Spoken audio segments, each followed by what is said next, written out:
This is an analysis of the American version of the House of Cards pilot opening scene.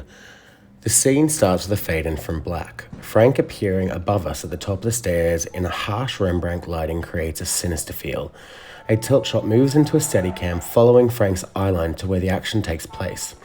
This creates the feeling that we are following Frank's point of view through this dark color palette that is established in this opening scene. The diegetic sound of the dog being hit by a car and the car speeds away creates an even more eerie feeling. The mise-en-scène of this opening scene has very little in it but Frank. As we appear from just above the dog's point of view, Frank breaks the wall. Talking directly into the camera with this close-up lets the viewer know that you're in on the action. His eyeline meets the viewer as he starts his monologue with diegetic dialogue said in a diegetic way. Frank's motives are set by what he says next. I have no patience for useless things. Moments like this require someone to act. From that, along with the other elements mentioned so far, we are set a very dark character in front of us. Do the unpleasant thing, the necessary thing. As Frank, the lead protagonist, kills the dog, we are shown a shot of the dog owners coming out of the house. And for a moment there, the viewer is scared that he's going to be caught. Somehow, we are then let in on his sinister motives.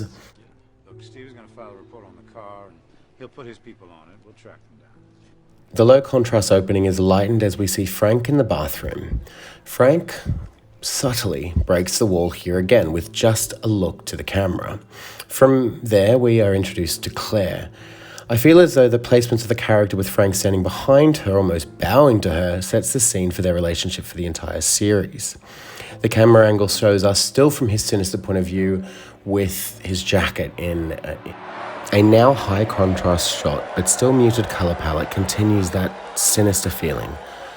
While the mise-en-scène of this scene is full and more colorful to the opening, the viewer continues that dark, sinister vibe, all from Frank's point of view, supported by the sound, color, and editing. If these frames had their contrast increased, it would be a very different looking party.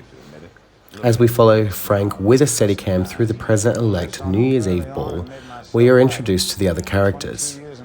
As Frank introduces them again with his non-diegetic dialogue said in a diegetic way, we are all seeing this from his dark, sinister point of view. We can't hear the other characters' thoughts, so as Frank said earlier, he has no patience for useless things. This suggests that all of these characters are somehow useful to him.